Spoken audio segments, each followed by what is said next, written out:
اعوذ باللہ السمیع العلیم من الشیطان اللعین الرجیم بسم اللہ الرحمن الرحیم الحمدللہ رب العالمین والصلاة والسلام علی اشرف الانبیاء والمرسلین حبیب الہ العالمین سیدنا و نبینا وحبیب قلوبنا وطبیب نفوسنا وشفیع ذنوبنا ابی القاسم محمد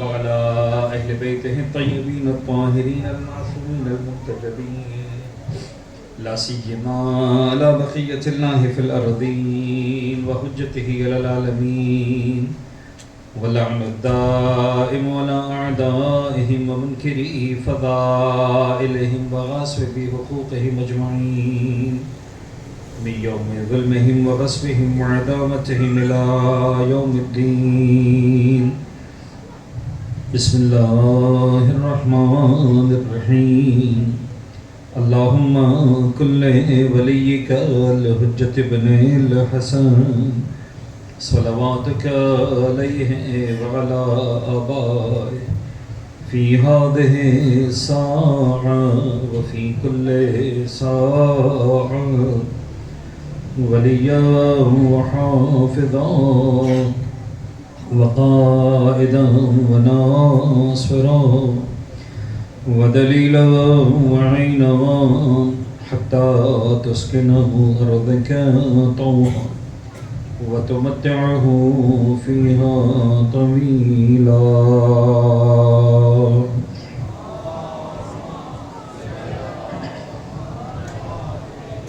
أما بعد فقد قال الله الحكيم في كتابه المبين بسم الله الرحمن الرحيم هو الذي بعث في الأميين رسولا منهم يتلو عليهم آياته ويزكيهم ويعلمهم الكتاب والحكمة وإن كانوا من قبل لفي ضلال مبين وقال رسول الله صلى الله عليه وآله وسلم إني تارك فيكم الثقلين كتاب الله وعترتي أهل بيتي ما إن تمسكتم بهما لن تضلوا بعدي أبدا صلوات پڑھیں گے محمد وآل محمد.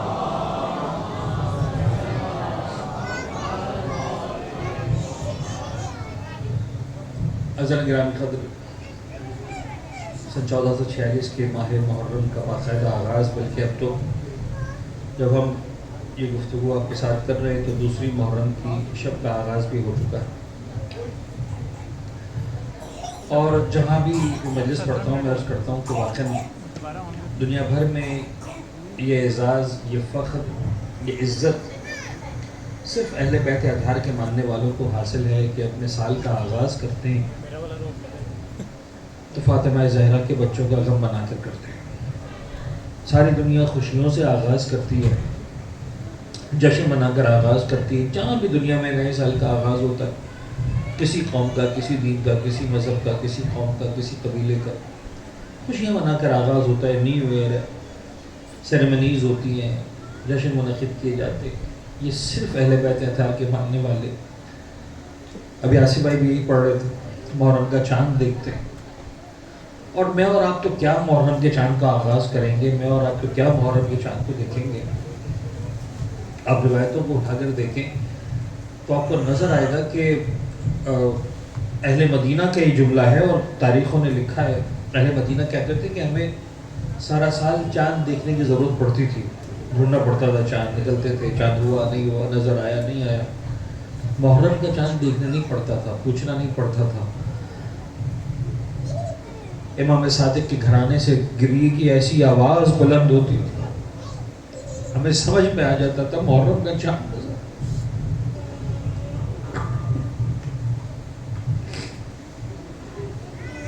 پتہ چل جاتا تھا محرم ہو گیا. وہ گریے کی آواز، وہ صدائے گریہ، وہ رسم گریہ. اور خدا کا شکر ہے کہ ہمارے ماں باپ نے، ہماری ماؤں نے اپنے دودھ میں، اپنے خون میں حسین ابن علی کی یہ محبت، کی مودت ہمارے دلوں میں رکھی ہے، ہمارے وجود میں رکھی ہے، ہمارے خون میں رکھی. ہم سب کچھ کر سکتے ہیں، حسین ابن علی کے بغیر نہیں رہ سکتے بھائی، سیدھی سیدھی بات ہے. اب بات اس انداز سے شروع ہوئی، اس انداز سے سوچا بھی نہیں تھا کہ ہم شروع کریں گے، لیکن اب اسی طرح شروع ہوئی تو ٹھیک ہے۔ ایک بات ذہن میں آئی، میں کچھ سال پہلے جاپان گیا تھا مجالس پڑھنے کے، تو اب میرا پہلا سال تھا، وہاں بیٹھے تھے اسی طرح سے کچھ لوگ 100 بھی نہیں تھے، شاید 60-70 لوگ بیٹھے ہوئے تھے۔ اس میں ایک مومن بیٹھا ہوا تھا، وہ اندازہ ہو گیا دیکھنے سے کہ یہ اپنے والا، یعنی اپنے سے مراد پاکستانی اردو بولنے والا نہیں، عرب ہے۔ جو مجلس ختم ہوئی، جب تھے ہی ٹوٹل 50-60 لوگ، تو ہر ایک کے ساتھ دوستی ہو جاتی ہے، بیٹھے ساتھ گپ شپ کرنے، بات کرنے، بھائی کون ہے، کہاں سے آیا ہے، شاید اردو آتی ہوگی، نہیں آتی عرب، صرف عربی آتی ہے، تم کہاں سے آ گئے ہو مجلس سننے کے لیے، تمہیں اردو نہیں آتی تو ہم سے جانتے نہیں ہو، محلے میں رہتے ہو، شہر میں رہتے ہو؟ کہا نہیں، میں 1600 کلومیٹر دور رہتا ہوں۔ 1600 کلومیٹر دور۔ پھر کیا ہوا، یہاں پر کیسے آ گئے؟ کہنے لگا میں سعودی ہوں، شیعہ ہوں، اہل بیت سے محبت کرتا ہوں، وطن سے دور ہوں، محرم کے دن آئے، سمجھ میں نہیں آ رہا تھا کہاں جاؤں۔ میں نے سرچ کیا، پتہ چلا اس جاپان کے اس محلے میں، اس علاقے میں ایک چھوٹا سا خانہ ہے، 50-60 لوگ جمع ہوں گے، مولا حسین کا ماتم کریں گے۔ کہتے میں ڈرائیو کر کے آ گیا، یہ سوچ کر مجھے سمجھ میں آئے نہ آئے، اتنا تو پتہ چلے گا نا کہ حسین کا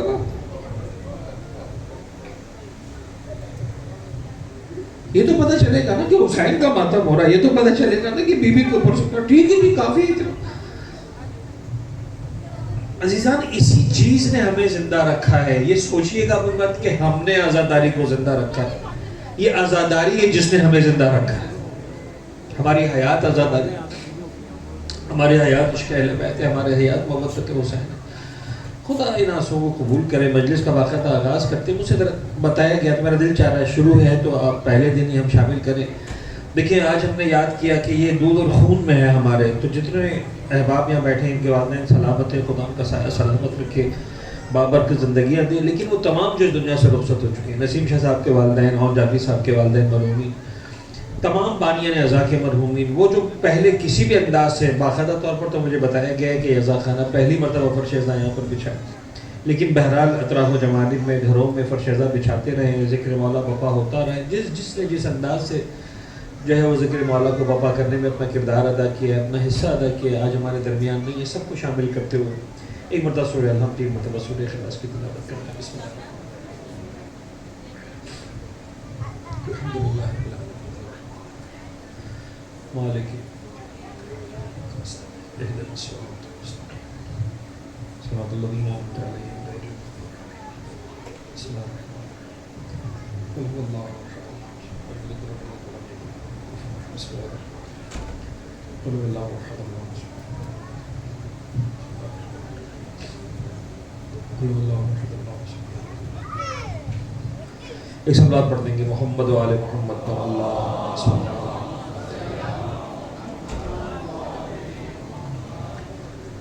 عزیزان گرامی قدر، اور بھائی سے بھی بات ہو رہی تھی، انہوں نے اتفاقاً خود ہی تذکرہ کر دیا، ورنہ میں آپ کے ساتھ تذکرہ کرتا ہوں اور کر بھی رہا ہوں۔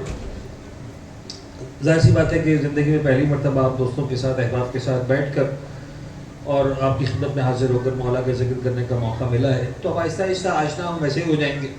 یہ اور بات ہے کہ صدیوں سے ہم ایک دوسرے سے آشنا ہیں، اس لیے کہ ہم سب کا جو عشق ہے وہ حسین ابن علی ہے، تو ہم بیٹھتے ہیں اور 1 منٹ دیکھتے ہیں اور اجنبیت کی ساری دیواریں ویسے ہی ختم ہو جاتی ہیں الحمدللہ، اور اسی بنیاد پر ہم ایک دوسرے کو جانتے ہیں، پہچانتے ہیں کہ بابا میں بھی مولا کا ذکر کرنے والا ہوں، آپ بھی مولا کا ذکر سننے والے ہیں، ہم سب مل کر مولا کا ذکر بپا کرنے والے ہیں، اور خدا اسی مرکزیت پر، اسی فرش ادا پر ہماری ملاقاتیں انشاءاللہ باقی رکھے، جاری رکھے، اور ہم ایک دوسرے کو اسی طرح پہچانتے رہیں، تو آشنا ہو جائیں گے انشاءاللہ۔ میرا طریقہ ہے جہاں بھی میں مجلس پڑھنے جاتا ہوں تو وہاں پر جو ہے وہ مجلس کے آغاز میں 2 منٹ، 4 منٹ، 5 منٹ، بعض اوقات 10 منٹ کوئی نہ کوئی فقہی مسئلہ عرض کرتا ہوں، اور ظاہر سی بات ہے کہ اب بڑا زندگی گزر گئی یہ کام کرتے ہوئے، مولا کا ذکر کرتے ہوئے، تو کئی ساری جگہوں پر احباب یہ سوال بھی کرتے ہیں کہ اے مولانا یہ مجلس کے اندر فقہی مسئلہ ہمیں سمجھ میں نہیں آتا، آپ مجلس پڑھ لیں یا فقہ کی کلاس لے لیں، یہ دونوں چیزیں آپ چلا رہے ہیں ساتھ ساتھ، تو میں ہاتھ جوڑ کر عرض کرتا ہوں کہ میں ریزن بتا دیتا ہوں کہ میں ایسا کیوں کرتا ہوں۔ اب آپ کو انشاءاللہ تو یہ کہ سمجھ میں آ جائے گا کہ کیوں کرتا ہوں۔ سادہ سی بات ہے، ایک قصہ ہے، اور میرا یقین ہے کہ کسی نہ کسی عالم نے، کسی نہ کسی ذاکر نے، کہیں نہ کہیں آپ نے ضرور سنا ہوگا یہ واقعہ۔ سرکار امام حسن مجتبیٰ اور سرکار امام سید الشہداء حسین بن علی علیہ السلام بچپنے کا عالم ہے، نانا کی مسجد میں جاتے ہیں اور نانا کے ایک صحابی کو، بوڑھے صحابی کو وضو کرتا ہوا دیکھا. سنا ہوا ہے قصہ آپ لوگوں نے؟ بس تو سنا ہوا ہے تو میں اس کو ڈیٹیل میں نہیں سناتا، صرف جو ہے کچھ الفاظ سے اس کو مکمل کر دیتا. نانا کے صحابی کو دیکھا کہ غلط وضو کر رہے، مولا حسن حسین ان کا کہ یار یہ تو نہیں چلے گا، نانا کا صحابی یہ غلط وضو کر رہا، اب اصلاح کریں کیسے کریں؟ بزرگ ہیں، ڈانٹ بھی نہیں سکتے ہیں، یہ بھی نہیں کہہ سکتے ہیں کہ آپ غلط کر رہے ہیں. تو طریقہ کار یہ اختیار کیا ان دونوں بچوں نے کہ کہا کہ بزرگوں دیکھیں ہم ذرا وضو کرتے ہیں، آپ ہمارا وضو چیک کریں، ہمارے وضو کے بارے میں بتائیں کیا سلسلہ ہے. اب وہ صحابی یہ دیکھ رہا ہے ان دو بچوں کو وضو کرتے ہوئے. بات سمجھ میں آ رہی؟ جب وضو کرنا شروع کیا تو اتنا طے ہے کہ بچوں کے وضو کرنے کا طریقہ کچھ اور تھا، اس بزرگ کے وضو کرنے کا طریقہ کچھ اور تھا. ہونا کیا چاہیے تھا جی؟ یعنی اگر آج مثال کے طور پر کوئی بزرگ یہاں بیٹھے ہوں اور کوئی بچہ ان سے کہے کہ بزرگوں میں وضو کرتا ہوں ذرا دیکھیں میرا وضو کیسا ہے، اور اس بچے کا وضو کا طریقہ ڈیفرنٹ ہو، تو بزرگ کیا کہیں گے؟ کہیں گے بیٹا وضو ایسے نہیں کرتے، ایسے کرتے، تمہارا وضو غلط ہے، اصلاح کرو اپنے وضو کی. تو بس آج کا بزرگ اور آج کا بچہ ہو تو یہی ہونا چاہیے، بزرگ اصلاح کریں گے. لیکن عام بزرگ اور عام بچہ ہو تو یہی چلے گا کہ بزرگ اصلاح کرے. لیکن اگر مقابلہ صحابی اور امامت کا ہو تو چاہے صحابی بزرگی پر ہو، امام بچپنے پر ہو، اصلاح امام کرے گا، صحابی نہیں کرے گا. ایک سلوات پڑھے گا محمد والے محمد.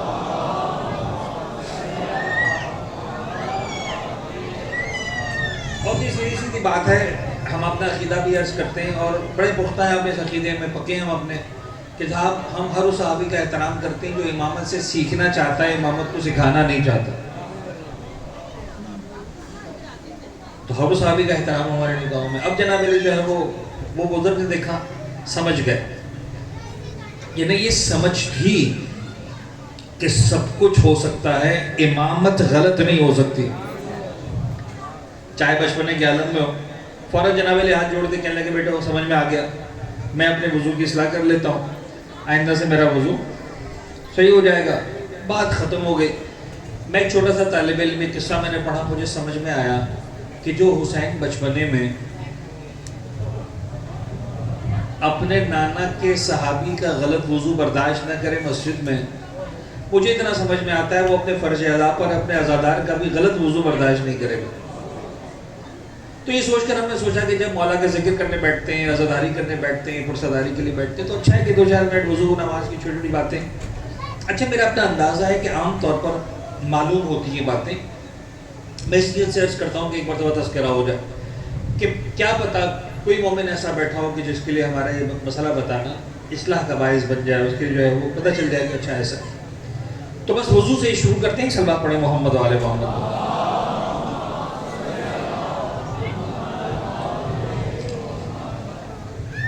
وضو کا ایک مسئلہ عرض کروں آپ کے سامنے اور سمجھانے کے لیے جو ہے وہ چلیں تھوڑا سا مثال دے کر بات کرتے ہیں تاکہ بات اچھی طرح ذہن میں بیٹھ جائے. نماز فجر کی ہم سب پڑھتے ہیں میرے خیال میں، ٹھیک ہے. فرض کرنے کا کہ خدا نہ خاصا کسی دن قضا بھی ہو جاتی ہے تو نماز کا طریقہ معلوم ہے. میں آپ کے سامنے ایک سوال پیش کر رہا ہوں، غور کیجیے گا، بہت سکون سے سنیے گا تو بات سمجھ میں آ جائے گی. فرض کر لیجیے کہ میں نماز پڑھنے کے لیے کھڑا ہوا فجر کی، میں نے نیت کی، تکبیرۃ الاحرام کی، اور تکبیر کہنے کے بعد میں نے سورہ الحمد پڑھی.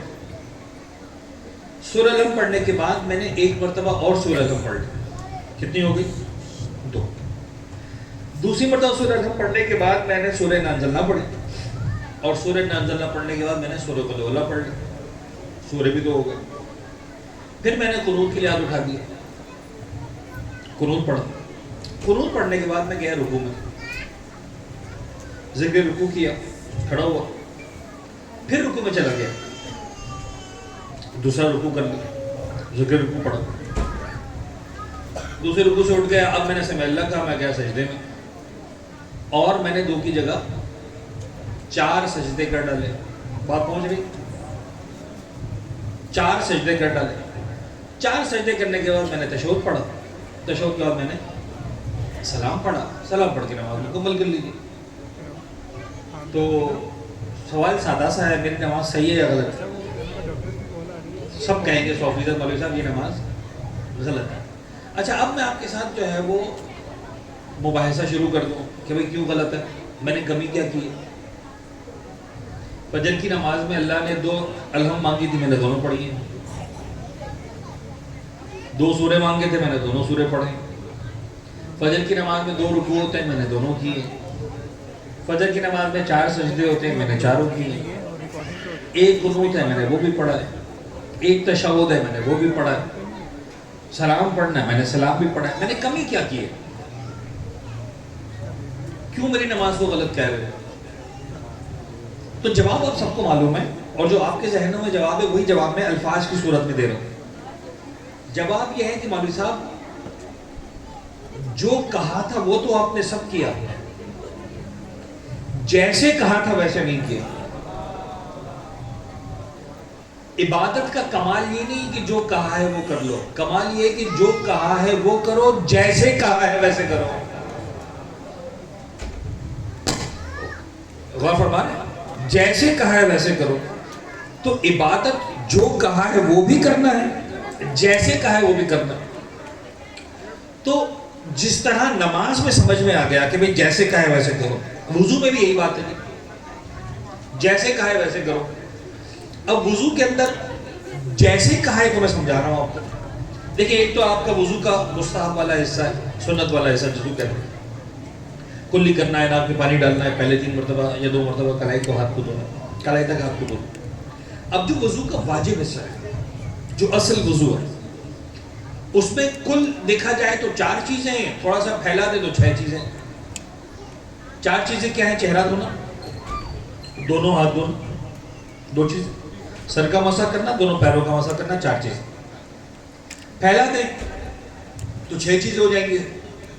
چہرہ دھونا، سیدھا ہاتھ دھونا، الٹا ہاتھ دھونا، یہ 3 چیزیں ہو گئی. سر کا مسح، دائیں پیر کا مسح، بائیں کے پیر کا، تو 6 چیزیں ہو گئی. اب جس طرح نماز میں ایک ترتیب ہے اور اپنی مرضی سے ترتیب کو آگے پیچھے نہیں کرنا. پہلے ایک ہی علم پڑھنی، ایک ہی سورہ پڑھنی، پھر ایک رکوع کرنا ہے، 2 سجدے کرنے، اب دوبارہ کھڑے ہو کے علم پڑھنی. ایک ترتیب ہے. وضو میں بھی ترتیب ہے. پہلے چہرہ دھونا، جب تک چہرہ دھو رہے ہو دھوتے رہو. جب چہرہ دھونا مکمل ہو گیا اب سیدھے ہاتھ کو دھونا شروع کرو. جب سیدھے ہاتھ کو دھونا شروع کیا تو اب چہرے پر ہاتھ پھیرنے کی اجازت نہیں ہے. غلطی سے بھی، میں صحیح عرض کر رہا ہوں پوری ذمہ داری کے ساتھ، غلطی سے بھی اگر چہرے پر ہاتھ پھیر دیا تو آپ کا خیال ہے کہ آپ نے چہرے پر ہاتھ پھیرا ہے، آپ نے وضو پر پانی پھیر دیا. بات پہنچی تو صلی اللہ پڑھے محمد والے محمد.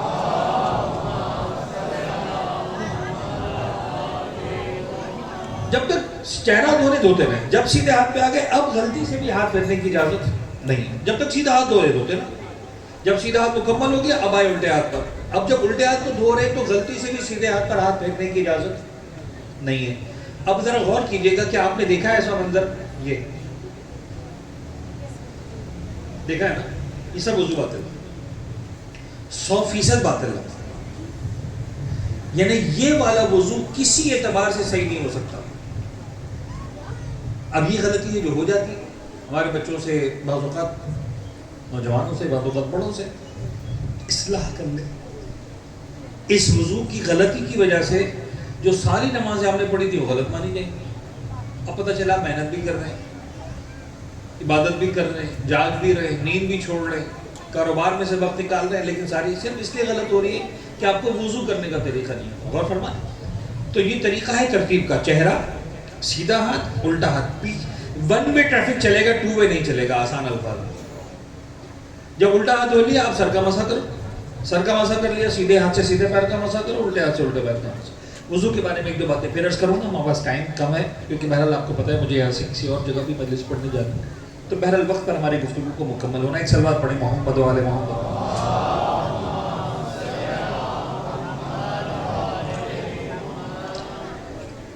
اچھا جی، میں نے آپ کے سامنے ایک آیت تلاوت کی، ایک حدیث کو میں نے آپ کے سامنے پڑھا. جو عنوان مجھے دیا گیا وہ دیا گیا قرآن و اہل بیت.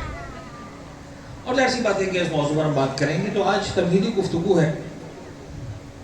ایسا نہیں گرامی یہ بات ضرور ذہن میں رکھیں گے کہ یہ جو مجالس اعضاء کا سلسلہ ہے، میں اگر یہ سوال پوچھوں، چھوٹا سا ہمارا ایک گروپ ہے، ایک لارجر فیملی ہے ہماری، تو ہم بات چیت بھی کر سکتے ہیں مجلس کے دوران، کوئی حرج نہیں ہے. میں اگر سوال پوچھوں کہ آپ کے حساب سے مجلس اعضاء کا آغاز کب ہوا، آپ کیا جواب دیں گے؟ کوئی نہ کوئی جواب کے ذہن میں آئے گا، رائٹ؟ عام طور پر جواب دیا جاتا ہے اور بڑی حد تک یہ جواب صحیح بھی ہے جس زاویے سے دیا جاتا ہے کہ پہلی مجلس شہزادی زینب کبریٰ نے شام کے زندان میں برپا کی. یہ پہلی بانی اعضائے مولا حسین کی مجلس کی ہوئی بھی. صحیح ہے جواب، غلط بھی نہیں ہے، تاریخ کا جو فلو ہمارے سامنے. لیکن اگر ہم غور کریں تو اگر ہم تھوڑا اور پیچھے جائیں تو ہمیں اور پیچھے مولا حسین کی مجلس ملے گی. پتہ نہیں بات پہنچ رہی؟ مولا حسین کی شہادت کے بعد جو پہلی مجلس ہے وہ زینب کبریٰ نے کی ہے. حسین تو اس ذات کا نام ہے کہ جس کی شہادت سے پہلے مجلسیں ہوئی ہیں. بات سمجھنا نہیں؟ تو جب وہ زاویہ ہے کہ میں شہادت کے بعد وہ جناب زینب کبریٰ، شہادت سے پہلے کس نے مجلس کی، تو اب آپ کو نظر آئے گا کہ شہادت حسین سے پہلے مولا امیر نے کی ہے، جناب امام حسن مجتبیٰ سرکار نے کی ہے، اس دکھیاری ماں نے کی ہے، اس نانا نے کی ہے. یعنی سرکار سید الشہداء سے پہلے آخری شہادت امام مجتبیٰ کی. جا کر دیکھی کتابوں کو، آپ کو نظر آئے گا جب مولا حسن مجتبیٰ زہر بدن اطہر میں پہنچ گیا اور جگر کے ٹکڑے کریے، اور جب میرے مولا قحط کی صورت میں اپنے بدن سے جگر کے ٹکڑوں کو خون نکل رہا تھا، میرے مولا کے منہ سے جگر کے ٹکڑے کٹ کٹ کے گر رہے تھے، امام حسین کو خبر ہوئی، پہنچے، اس حالت میں دیکھا، بھائی کے سینے سے لپٹے، کہا بھیا کیا حالت ہے آپ کی، مجھ سے برداشت نہیں ہو رہا. یہ امام مجتبیٰ سے کس نے کہا؟ سرکار سید الشہداء نے، بھیا مجھ سے برداشت نہیں ہو رہا. اس وقت ابھی حسین زندہ ہے، امام مجتبیٰ نے امام حسین کا مرثیہ پڑھا، مصائب پڑھا. کہنے لگے حسین ٹھیک ہے، تجھ سے برداشت نہیں ہو رہا، آج میری حالت جگر کے ٹکڑے گر رہے، اما لا یوم کا یوم کا یا ابا عبداللہ، حسین جو تیرا دن ہے نا وہ کیسی کا دن ہے.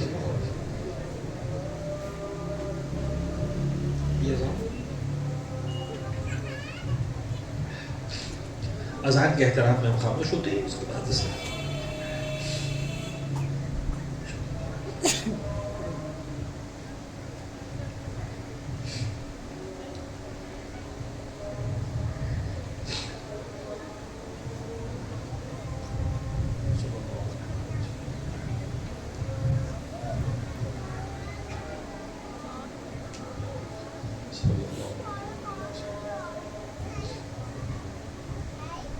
کربلا کے بعد پہلی مجلس جناب زینب کبریٰ، لیکن کربلا سے پہلے آخری مجلس مولا حسن مجتبیٰ. ان سے پہلے جو شہادت مولا کائنات کی، مولا امیر کی شہادت ہوگی. آپ جب سنتے ہیں، ویسے تو کئی مرتبہ، لیکن بطور خاص شہادت کے مسائل میں آپ سنتے ہیں کہ سرکار امیر مومنین نے جو ہے وہ جب 19ویں رمضان کی ضربت لگ چکی تو اس کے بعد اپنے سارے بیٹوں کو بلایا، امام حسن مجتبیٰ کو بلایا، ہے نا.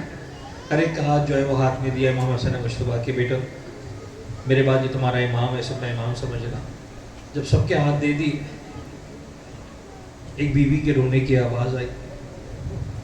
کون رو رہا؟ بلاؤ ذرا. کسی نے کہا کہ مولا کوئی اور نہیں، ام البنین رو رہی ہے. بلایا ام البنین کو. جناب فاطمہ نام ہے، ام البنین کنیت ہے، نام ہے جناب فاطمہ کلابیہ، بنو کلاب سے ان کا تعلق تھا، فاطمہ کلابیہ.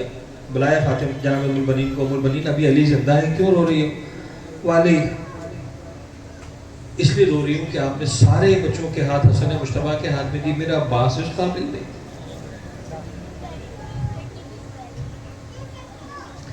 جیسے جملہ سنا، فرمایا اچھا اتنی سی باتیں، بلاؤ عباس کو. عباس کو بلایا، لیکن اب حسن کو نہیں بلایا، اب حسین کو بلایا. اور حسین کو بلا کر کہا عباس کو بلایا. عباس کا ہاتھ حسین کے ہاتھ میں دیا. عباس آج سے حسین کو بھائی نہیں آقا سمجھ.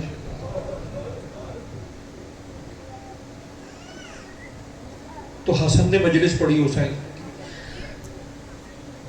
مولا امیر نے مجلس پڑھی. جناب زہرا سنا ہے نا جملہ، عاشور کے دن جب مصائب ہوں گے تو یہ جملہ سنیں گے آپ دوبارہ. کہ جب جناب زینب نے وہ آخری کرتا پہنایا ہے حسین ابن علی کو مقتل میں جانے سے پہلے، تو کہہ کر پہنایا کہ بھیا یہ وہ کرتا ہے جو وہاں سیتی جاتی تھی.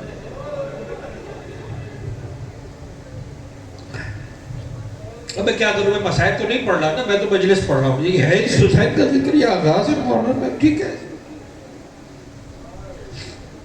بھائی. یہ کرتا اپنا سیدھی جاتی تھی، روتی جاتی تھی. کہتی تھی زینب جب حسین آخری مرتبہ ملنے کے لیے آئے نا، تو میری طرف سے یہ کرتا حسین کو سارے کپڑوں کے نیچے پہنا دیتے. اجر و کمال. اچھا جی آگے بڑھیں. اس سے پہلے مجلس کب ہوئی؟ جب حسین کی ولادت ہوئی. جا کے دیکھیں تاریخ نے لکھا ہے، اہل بیت اطہار کے ماننے میں بڑی بڑی تاریخ. مولانا حسین کی ولادت کے واقعات سارے بڑے بڑے مورخین نے لکھے.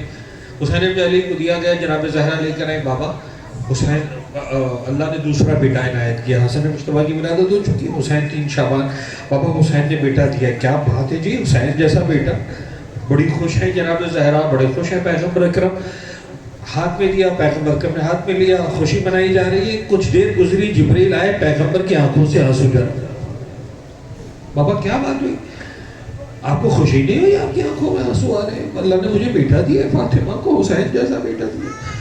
کوثر کی تفسیریں نکل کر آ رہی ہیں. انا اعطیناک الکوثر خیر کثیر، خوش ہے. فاطمہ زہرا سے کہتے ہیں بیٹی کیا بتاؤں، ابھی جبریل نے آ کر بتایا ہے کہ میرا یہ بیٹا کربلا کے میدان میں 3 دن کا بھوکا پیاسا تھا.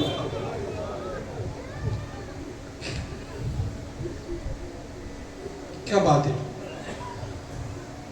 ابھی تو ولادت ہوئی، شہادت 61 سال کے بعد ہونی، 57 سال کے بعد ہونی، سوری 61 ہجری میں ہونی. اچھا جناب زہرا بھی عجیب سوال ہے، بس پتہ نہیں میں بہت سارے کانسیپٹس کلیئر کرنا چاہ رہا ہوں اپنے نوجوانوں کے ذہنوں میں. عجیب ہے، جیسے ہی یہ والی بات ہوئی تو جناب زہرا، سوال مجھے ایسا لگتا ہے، ممکن آپ کو کچھ اور لگے، پوچھنا چاہیے تھا کہ بابا یہ میرا بیٹا کیوں مارا جائے گا، کون مارے گا؟ یہی پوچھنا چاہیے نا. جب آپ کہیں گے خدا کی قسم عجیب روایتوں کو اٹھا کر دیکھیں، بی بی نے نہیں پوچھا میرا بیٹا کیوں مارا جائے گا، کون میرے بیٹے کو مارے گا. پلٹ کر اتنا پوچھا بابا جب میرا بیٹا مارا جائے گا تو آپ ہوں گے؟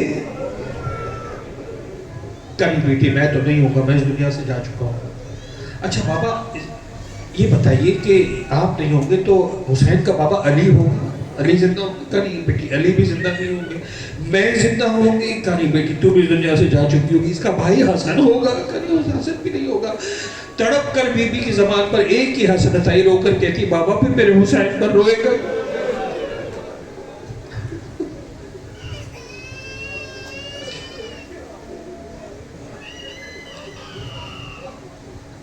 عجیب نہیں؟ مجھے بتاؤ حسین خدا کی قسم کیا سمجھ میں آئے گا ہماری حسین آج تک کس کی. اگر نواسے میں رونا رسول کی سنت ہوتی تو یہاں پر کتنے افراد مجھے نظر آ رہے ہیں، ممکن ہے اللہ نے ان کو نانا بنایا اور دادا بنایا.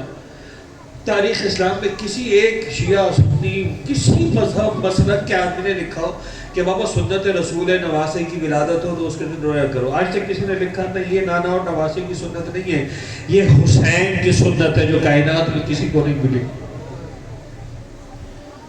میرے حسین پر روئے گا کون؟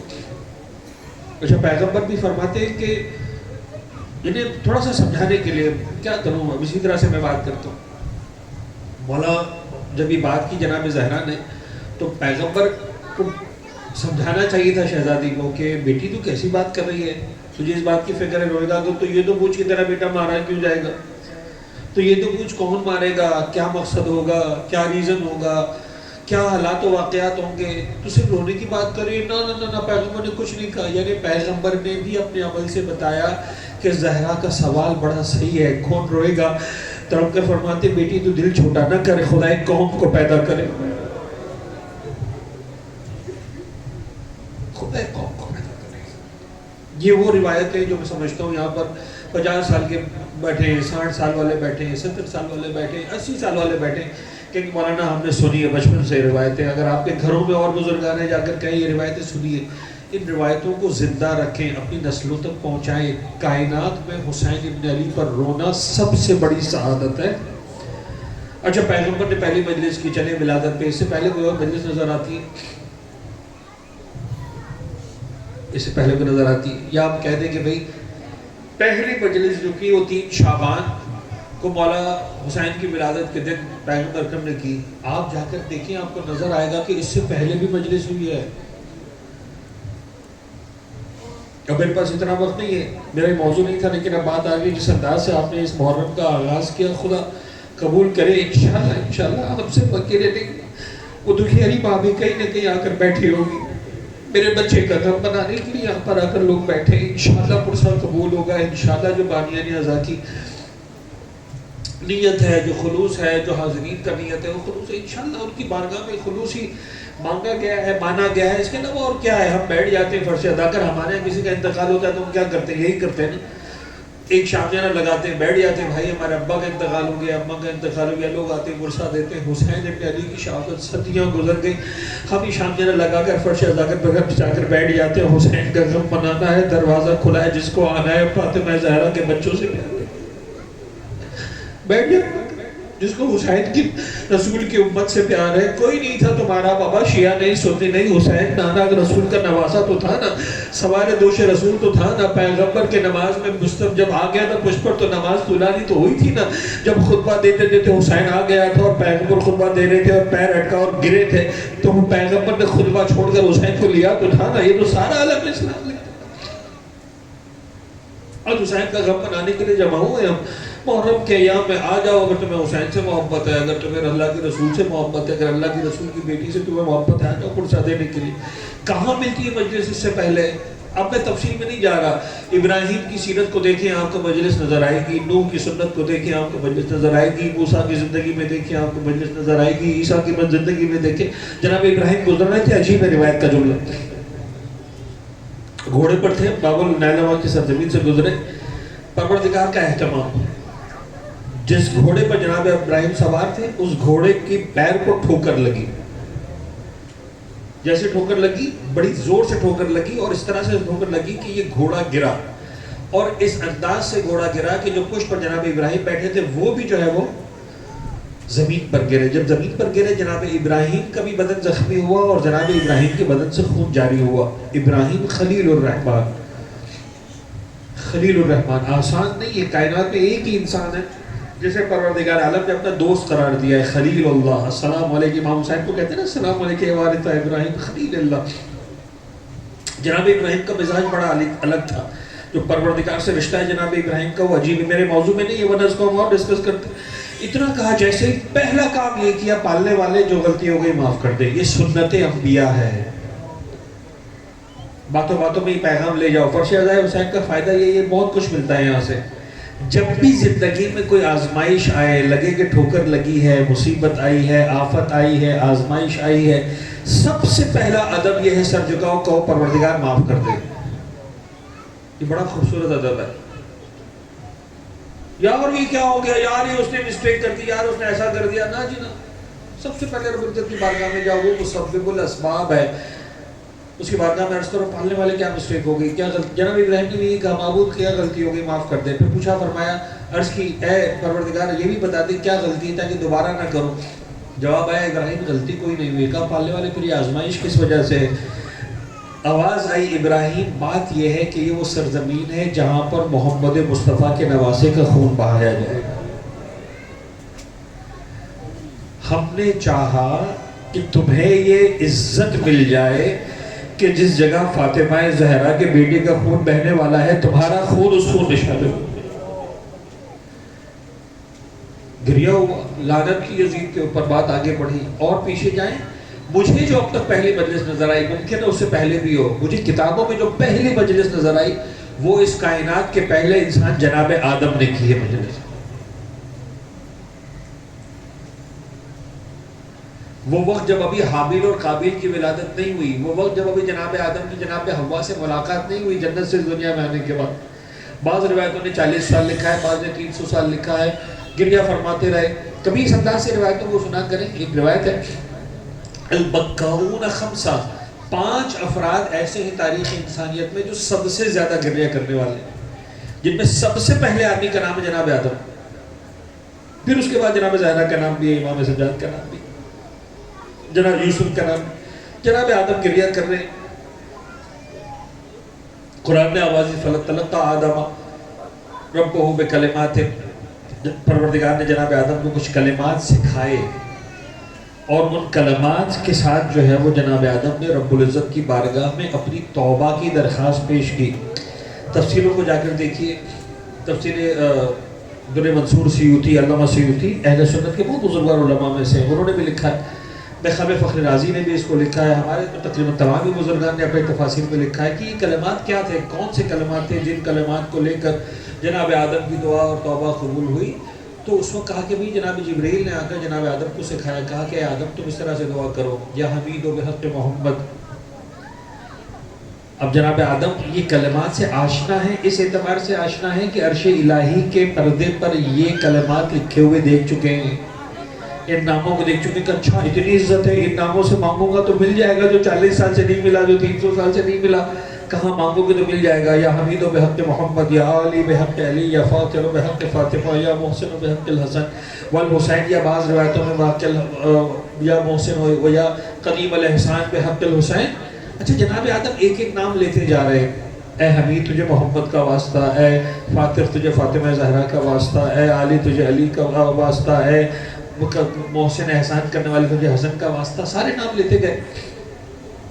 جب باری آئی سرکار سید الشہداء کے نام پر، اب زندگی میں پہلی مرتبہ جناب آدم نے یہ نام اپنی زبان پر جاری کیا.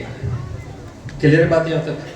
جیسے ہی نام زبان پر جاری کیا، روایت کے الفاظ یہ بے اختیار، ہم جو خالص اردو بولنے والے ہیں وہ جملے کو سمجھیں گے. کہتے ہیں اردو میں کہ گلے میں پھندا لگا. ایک مرتبہ گلے میں یعنی زبردست قسم کی تکلیف ہوئی. ایک بعض اوقات ہوتا ہے نا انسان کی روتے ایک کیفیت ہو جاتی ہے، آنکھوں سے آنسو نکلنا شروع ہوئے. آدم پریشان ہوئے. جناب آدم 300 سال سے توبہ کر رہے ہیں، بھول گئے اپنی دعا کو. تڑپ کر جناب جبرائیل سے کہتے ہیں جبرائیل یہ حسین،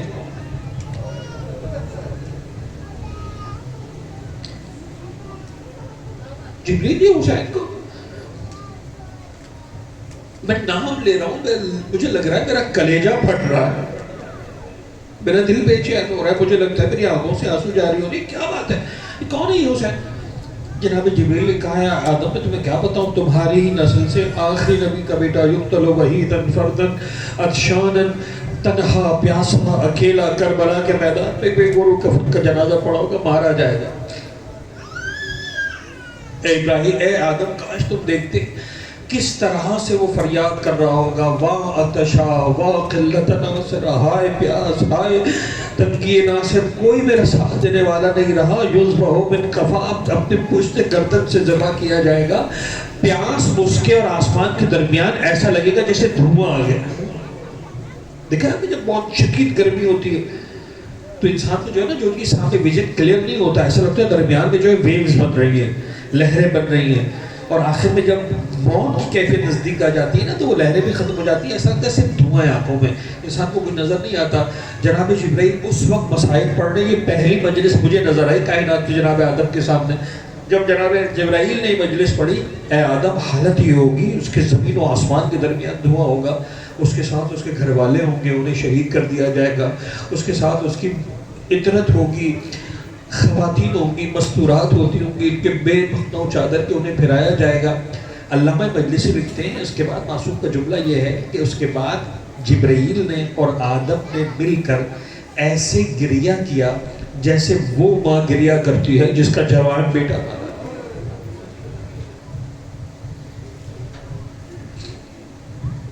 یہ ہے حسین پر گریہ. یعنی مجھے ایسا لگتا ہے کہ پروردگار نے شاید ایک ہی چیز چاہیے، حسین کا نام آئے نا، تمہیں اتنا پیار ہو حسین سے، تمہیں ایسی محبت ہو حسین سے، تمہارا عشق ایسا ہو حسین سے، حسین کا نام آئے، بے اختیار تمہاری زبان سے نکلے ہائے، تمہاری آنکھوں سے نکلے آنسو. اور اسی لیے فرشتہ بچھا کر بیٹھ گئے. پورا سال مولا حسین کو یاد کرتے ہیں، ایسا نہیں کہ یاد نہیں کرتے. کون ہے جو ہم سے کہے کہ بھئی مولا حسین کو ہم بھول جاتے ہیں، کبھی بھی نہیں بھولتے. لیکن یہ 10 دن الگ ہیں، یہ اہتمام ہے حسین کی ماں کو پرسہ دینے کا. میں نے بہت بزرگوار، مجھے پتا چلا مولانا حسن ظفر نقوی صاحب یہاں مجالس پڑھ کر گئے، اللہ مقام و خدا درجات بلند کرے، تمام علماء حقہ کے درجات بلند کرے. میں نے انیس زبانی ایک قصہ سنا تھا، بڑا عجیب قصہ. ظاہر سی بات ہے کہ یہ وہ روایتوں میں سے نہیں ہے، یہ حکایتوں میں سے جو ہم سنتے ہیں، روایت نہیں کہیں معصوم کی. حسن ظفر پڑھتے تھے کہ ہندوستان میں ایک خاتون تھی، اس کا جوان بیٹا مر گیا، وہ بیوہ خاتون تھی، اس کے سارا سرمایہ ایک بیٹا تھا، بہت پیار کرتی تھی بیٹے سے، کچھ کام تھا نہیں. جب بیٹے کا انتقال ہو گیا تو اس عورت کا ایک ہی کام تھا، وہ روزانہ صبح سویرے چلے جاتی ہے اپنے بیٹے کی قبر پر، اور وہاں جا کر جو ہے وہ قرآن پڑھتی تھی، دعا پڑھتی تھی، اپنے بیٹے کو یاد کرتی تھی، روتی تھی، میرا جوان بیٹا چلا گیا. ظاہر سی بات ہے، ماں ہے، پورا سرمایہ اس کی اولاد تھی، تو کچھ بچے نہیں زندگی میں اس کے بعد، روتی رہی. 1 مہینہ 2 مہینہ 3 مہینہ، محرم کا مہینہ آیا،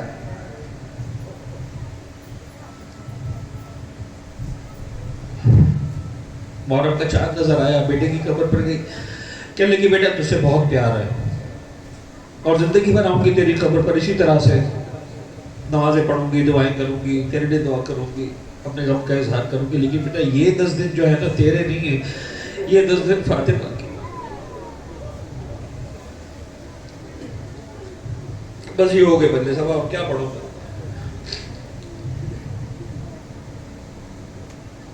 یہ 10 دن فاطمہ کے لال کے، بیٹا اب میں آؤں گی عاشور کے بعد آؤں گی. یہ 10 دن عزا خانے میں گزار، اس بی بی کو پرسادوں کی. علامہ حسن ظفر کہتے ہیں کہ 10 دن یہ مجلس میں برپا کرتی رہی، مجلسیں کرتی رہی، حسین کو روتی رہی، اکبر کو روتی رہی، قاسم کو روتی رہی، ایک ایک شہداء کا ماتم کرتی رہی. عاشور گزر گیا، 1-2 دن گزرے، اس کے بعد دوبارہ بیٹے کی یاد آئی. جب عاشور گزر گیا پھر یاد آئی بیٹے کی. اب بیٹے کی قبر پر آئی، عجیب منظر دیکھا، ایک برقع پوش بھی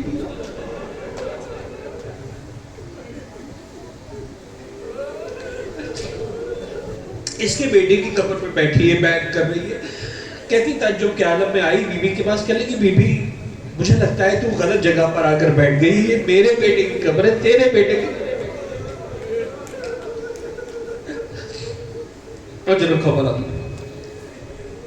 اجرکم اللہ. کہتے جیسے اس نے کہا نا کہ تیرے بیٹے کی قبر نہیں، میرے بیٹے کی قبر ہے، پلٹ کے اس بی بی نے کہا جب سے تو میرے حسین کو رونے کے لیے،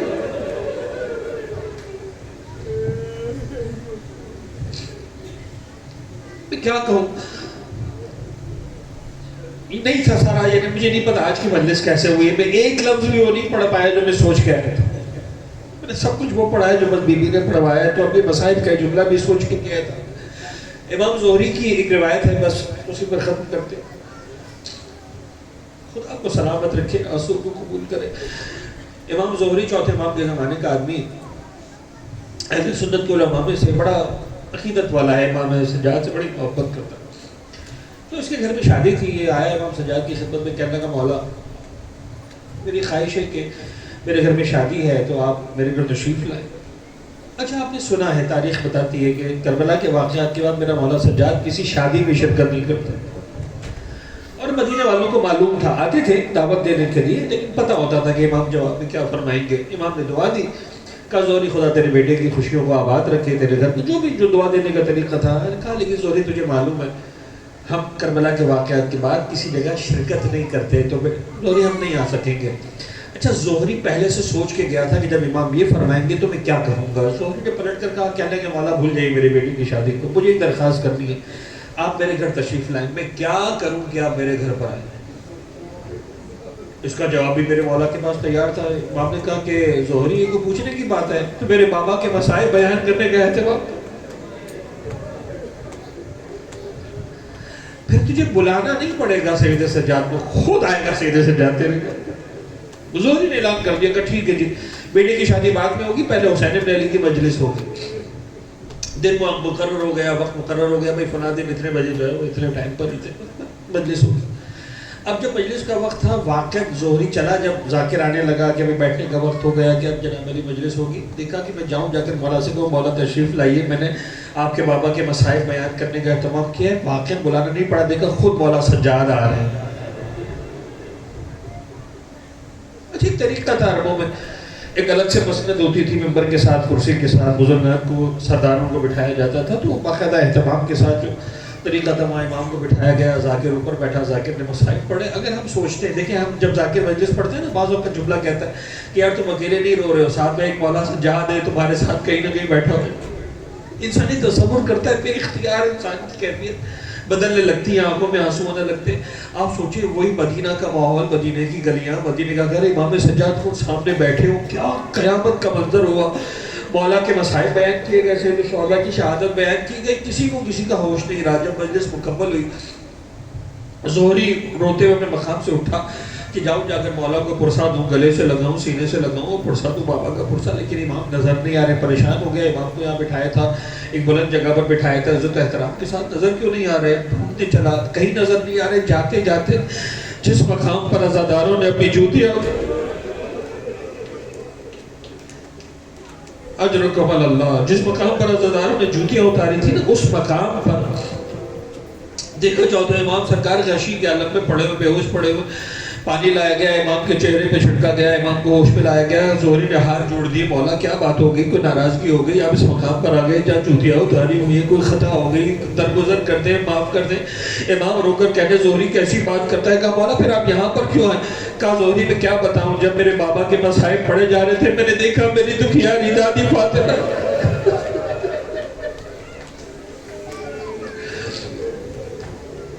اس مقام پر آ کر بیٹھی ہے جہاں پر عزاداروں نے جوتیاں اٹھانی ہوئی، اپنے اپنے ہاتھ کو پھیلا کر دعا دے رہی، تم میرے اجڑے گھر کا ماتم کرنے آئے ہو، خدا تمہارے گھروں کو بس عزاداران ایک جملہ کربلا کے حوالے سے پڑھ تو مکمل ہو جائے مجلس۔ آپ نے آنسو آئے، خدا ان آنسو کو قبول کرے۔ حسین کا کاروان مدینہ منورہ سے چلا کربلا کے لیے۔ راوی کہتا ہے علامہ طالب جوہری مرحوم کے جملے جو آپ کے سامنے ہدیہ کر رہا ہوں، نانا کی قبر پر آئے، بڑی شان کے ساتھ، بڑے وقار کے ساتھ، بڑی تمکنت کے ساتھ، جس طرح کوئی فوج کا جنرل آتا ہے۔ نانا حسین جا رہا ہے، رخصت ہونے کے لیے آئے، نانا اب حسین لوٹ کر نہیں آئے۔ بڑی شان کے ساتھ میرا مولا ہے اپنے نانا کے روضے پر، نانا حسین جا رہا ہے۔ نانا جو بچپن میں وعدہ کیا تھا نا، وہ نبھانے کا وقت آ گیا، نانا حسین واپس نہیں آنے والا۔ بڑی شان کے ساتھ نانا کے روضے کو رخصت کیا، نانا کی قبر کو سلام کیا۔ اس کے بعد حسین پلٹ کر ماں کی قبر پر آئے۔ جملہ سن سکو گے، قیامت کا جملہ ہے، جملے کا حق ادا کرنا۔ اللہ پلٹ کر آئے ماں کی قبر پر، جیسے بچہ گھٹنیوں کے بل چل کر آتا ہے۔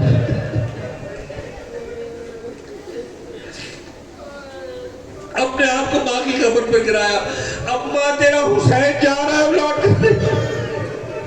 شاید قبر زہرا سے آواز آئی، حسین تو کیا سمجھتا ہے؟ تو مدینہ چھوڑ کر جائے گا، تیری ماں قبر میں آرام کرتی رہے گی، جہاں جہاں تیرا کاروان جائے گا۔ یہ دکھیاری ماں سا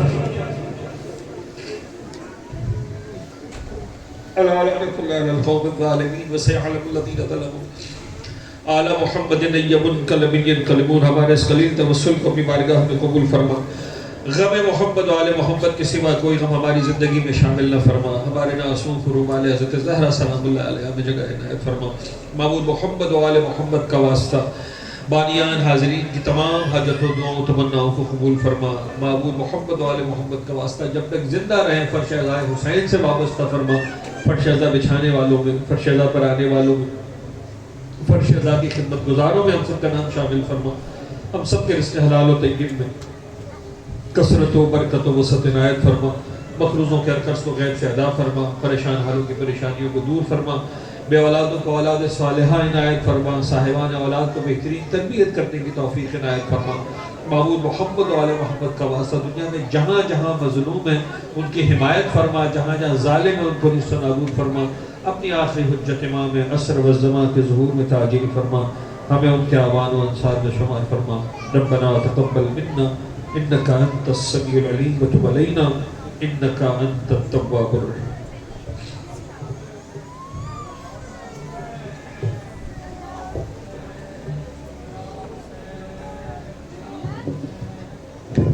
حسین یا حسین یا حسین یا حسین،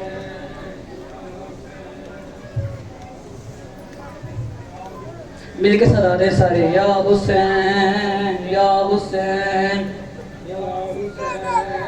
یا حسین یا حسین یا حسین یا حسین یا حسین یا حسین، سارے مل کے صدا دیں، یا حسین یا حسین یا حسین یا حسین یا حسین یا حسین یا حسین یا حسین یا حسین یا حسین یا حسین یا حسین یا حسین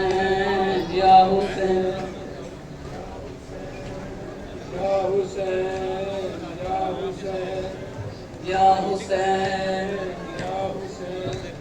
ہائے مظلوم حسین میرا مظلوم حسین ہائے مظلوم حسین میرا مظلوم حسین ہائے مظلوم حسین میرا مظلوم حسین ہائے مظلوم حسین میرا مظلوم حسین ہائے مظلوم حسین میرا مظلوم حسین ہائے مظلوم حسین میرا مظلوم حسین ہائے مظلوم حسین میرا مظلوم حسین ہائے مظلوم حسین اسے